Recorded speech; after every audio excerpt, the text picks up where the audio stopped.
Hey everyone, it's episode 136 of the Diet Diaries. Today's episode is going to air on Monday, July 17th, and I'm recording it on Wednesday, June 28th. You guys know I always share that sometimes. I'm getting a little bit of ahead because we're going to be away. And if you've been listening, then you know I actually had the podcast take a little vacation the week I was on vacation on July 3rd, just because I really did not have enough time to get an episode out. Ben is obviously out of school, and his activities and camps before we went away were didn't take up much of the day. I'm used to him being in full-time day camp for the last 6 years.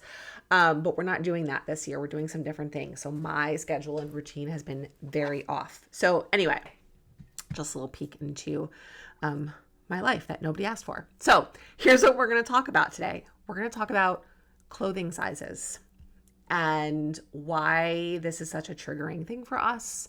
I'm going to give you some skills that you've heard me talk about before, but we need to hear these things, as I always say, a million times, or at least more than once before they start to sink in. And just as a sidebar, when it comes to that, more is not always better, right? Like when you listen to this podcast, you'll hear me repeat things and say things more than once and talk about skills over and over again, because constantly giving you something new to think about actually isn't helpful, right? It just sometimes creates more stress. More is not always better. Having things that are useful and simple are better. Hearing things more than once and repetition and at different times and in different places and in different contexts is helpful. So just keep that in mind. I feel like we're always thinking the next thing is going to be the thing, the next skill, the next podcast, the next post, the next story. And that kind of leads us, I think, to a lot of the FOMO that we have, especially around social media. This is something I struggle with. But the reality is that you already know the things that are going to help you. It's just a matter of actually doing it and putting it into practice, which is, again, kind of a separate topic. But so I actually kind of got the idea for this podcast. I mean, this is something I've talked about at length for a while now, but about a few weeks ago, I was in the city and I went to Anthropologie, because I went to the one at Chelsea Market. If you know that store, it's a really big, nice store. Anthropologie is one of my favorite places. So I went, and I've been looking for a pair of kind of wide leg cropped white jeans. If you follow me on social media, you'll know that I ordered a pair from Splendid about a month ago, because I have a pair of cropped wide leg jeans and a denim from them that I love, that I've talked about are one of the most comfortable pair of jeans that I own. So when they came out in white, I was awesome. And I am their biggest size. They offers 31, but they're cut very big. So the 31, I'm usually a 32, sometimes a 33, depends on the brand. This 31 was cut like a 32 or a 33. Interestingly, that's the biggest size they offer. I shouldn't say interesting. That's not ideal, that my kind of size 12, 14 body is the biggest size that they accommodate, is really not okay, but separate topic, related but separate. Anyway, ordered them in white, and they were basically cut 2 sizes smaller.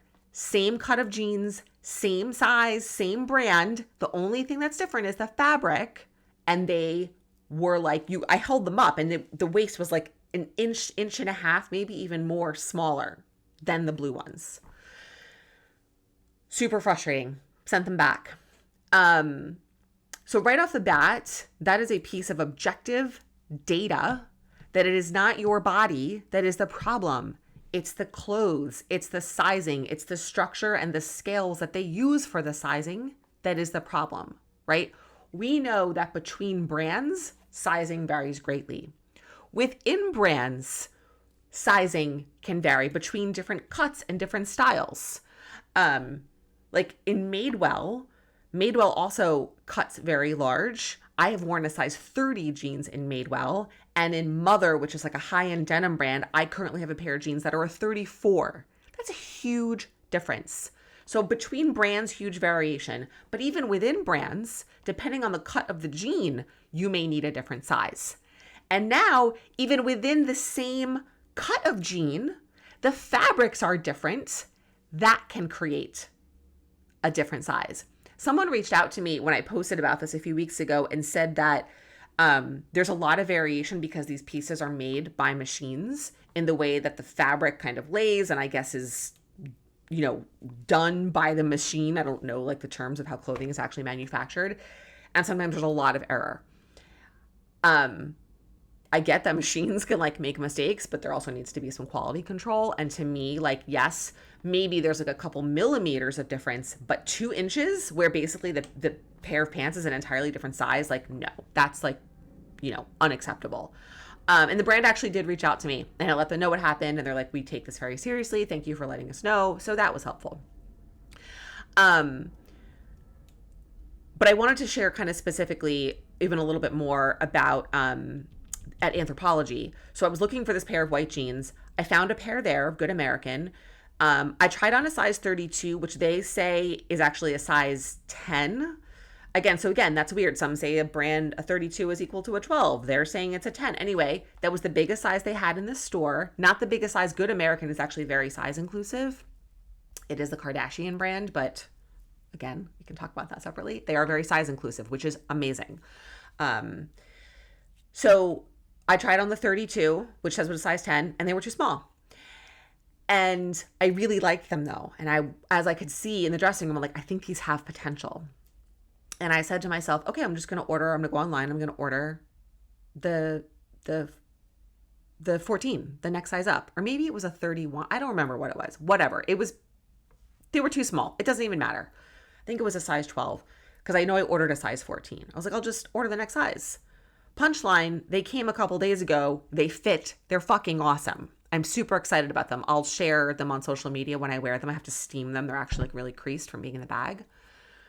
But what I wanted to talk about here is that for most of my life, and I know for many of you listening, and I've talked about this with clients, the concept of going up a size was something that would never even occur to me, ever. And as a size 12, sometimes 14, in my teen, college, early 20, kind of early adult years, most of the brands, that was the biggest size that they made.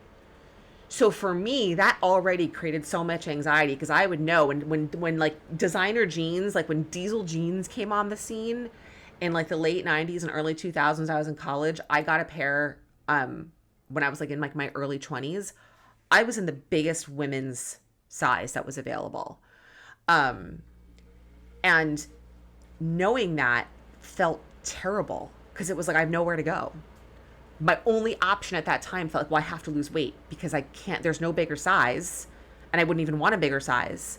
But it was this very like claustrophobic trapped feeling where every time I would try on clothes, I'm like, if this doesn't fit, like that's bad. It means I have to lose weight. It means there's something wrong with me. They don't make a bigger size, which means a bigger size is bad, which means I am the problem.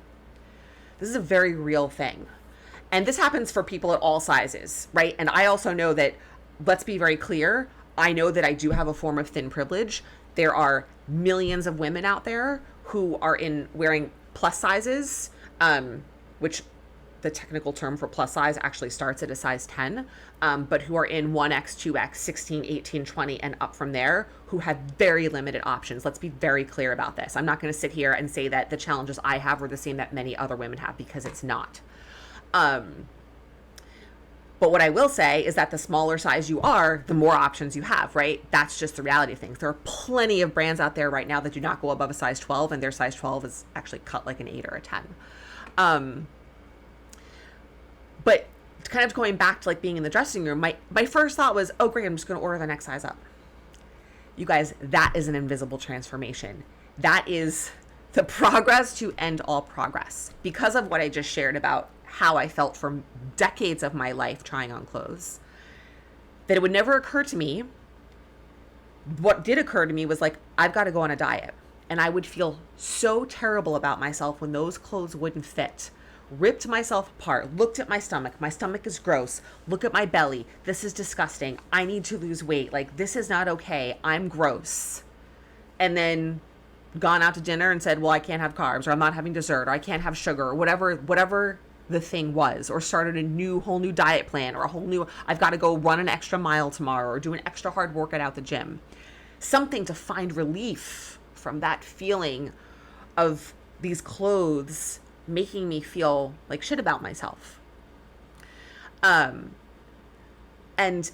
it is the outcome of all the work I have done around body image, around learning skills to notice my thoughts, around finding self-worth, around something that's not connected to my size or my shape, especially right now. I've been talking somewhat openly. There's something going on with my body right now. I have gained some weight in my belly. I don't know why. I'm trying to figure it out.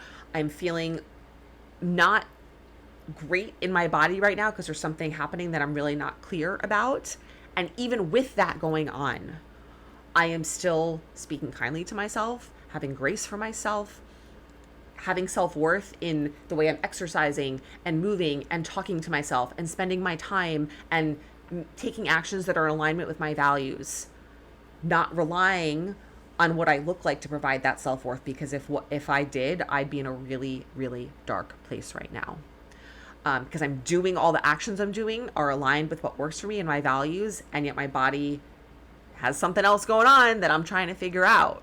So we can't control that. We can only control our actions. We can't control the outcomes of those actions when it comes to our appearance and how our body is going to respond to these things.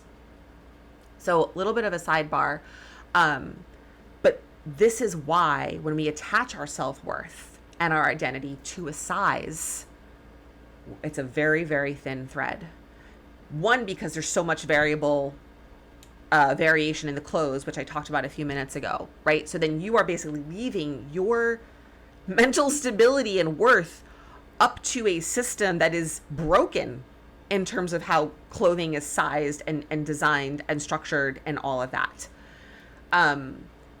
Factually speaking, we know that between brands and between cuts and between even fabrics, there's huge variations in the sizes. So you have to get really honest and see that, and then see the way that you're leaving your happiness and confidence and self-esteem up to a completely flawed system, right? You have to see that you're doing that and take steps to change it. And know that I'm going to get into one of the skills now, that clothes that fit, that are comfortable and that you like, that is what's important. That is what's going to make you feel like you. That is what is going to give you confidence. That's what's going to help build your self-esteem, right?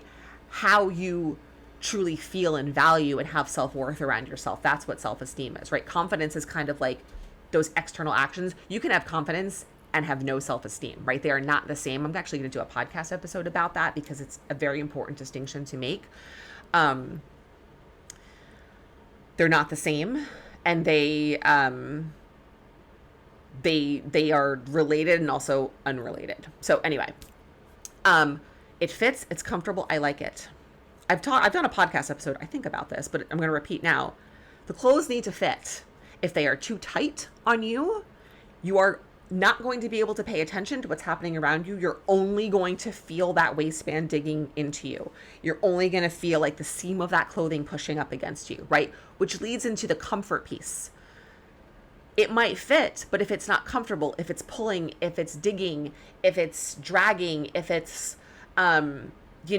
itchy or anything like that, again, you are not going to be able to be present.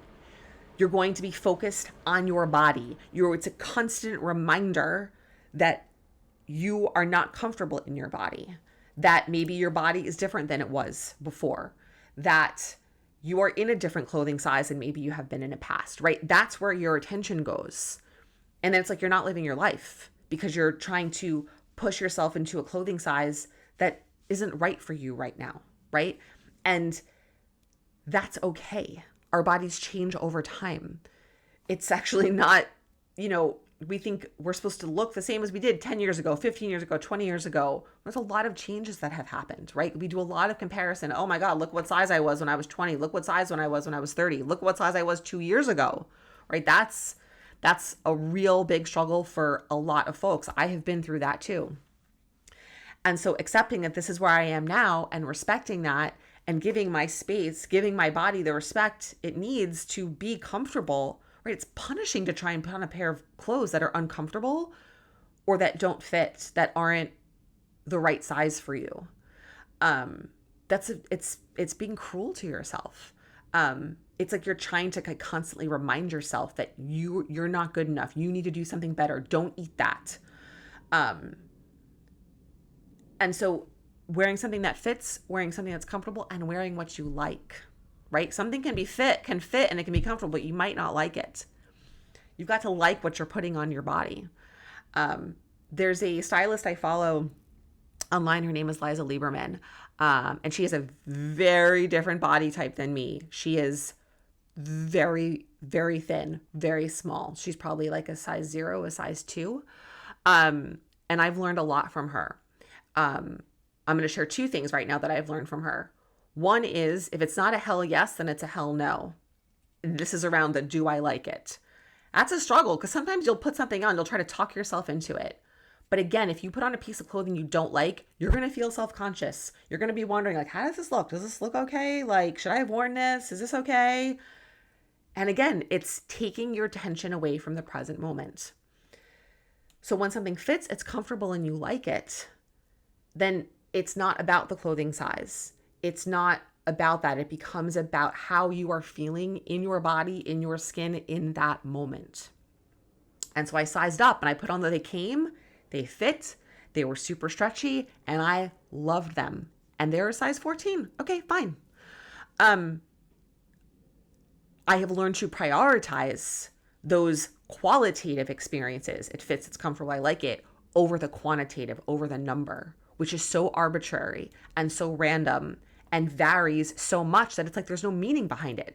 Something that has a number that has a different size across all different brands, there's no meaning behind it. That would be like saying like the number 4 has like a different meaning in like different states or different countries. It's like saying that like $4 is worth this much at this store and worth this much at another store. It's not. $4 is $4, right? But a size 30, a size 34, a size 28, whatever it is not a size 28. You get something different every place you go. Like imagine if you walked in, you didn't know what your $4 was worth every store you went to. I don't know why I'm using $4, kind of random, but you get my point.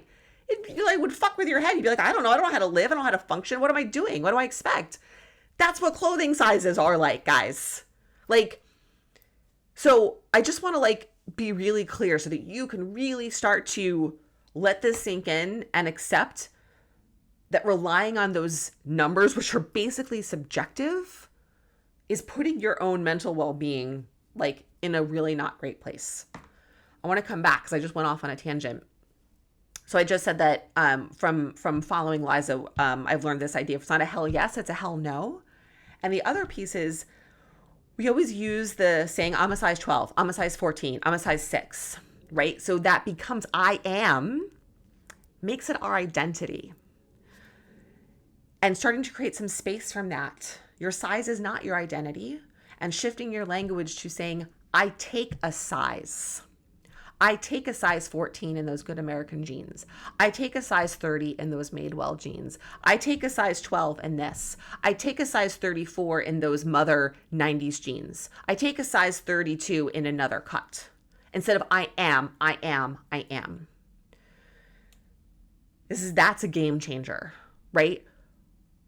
Because it gives you a way to separate who you are from that size. That size is not your identity. It's not who you are. Your values are who you are. What's important to you is who you are. How you take care of yourself is who you are. How you treat other people is who you are. A clothing size is not who you are.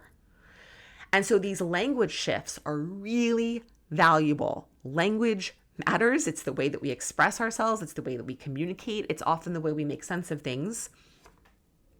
Also using the physical piece of it in terms of what am I feeling? What is this emotion bringing up in me? That's a separate thing. But language matters. Last summer, I read Brene Brown's book, Atlas of the Heart, which goes through, I think it's like 79 or 80 emotions and giving language to what we feel. It's so important. So don't underestimate the power of noticing when you say, I'm a size whatever, and changing that to, I take a size. And just start practicing that. That's a skill. These are skills. I take a size, your checklist, it fits, it's comfortable, I like it. That is a skill. Looking at something in the mirror and saying, if it's not a hell yes, it's a hell no. It's a skill. These are skills that take practice, right? They're new, they're unfamiliar. You're not used to thinking about making decisions around clothing in this way. You're used to saying, oh, I'm a size 12. Size 12 doesn't fit. I won't buy that. Forget it. That's not for me. It's not that simple. I would have missed out on this amazing pair of jeans if I had said that to myself. So your job is not to change your body to fit the clothes. It is to work on skills that help you have more acceptance, more self-compassion, and to take action on the things you can take action on. Because the reality is that you can't control the size and shape of your body to fit clothes, right? Even when I would go on diets and restrict, my body shape is my body shape. I carry body fat in my belly. Where I carry body fat has always been, will always be, which means that certain styles of clothing, certain cuts, certain brands are not going to be a good fit for me. And that means that I need to seek out brands and clothing and styles that are, not try to change my body to fit that. My body isn't the problem, the clothes are the problem. And there are enough brands and styles and cuts out there that we can find things that do work because they fit, they're comfortable, and we like them. So I hope this was helpful. I'd love to hear your thoughts. I'm always here listening on the other side. And I'm thinking of like all these things now that I could add to this, but I'm just going to call it a day here. I'm trying to keep these summer episodes a little shorter. And again, thank you for being here. I will be back next week. And yeah, that's all for now.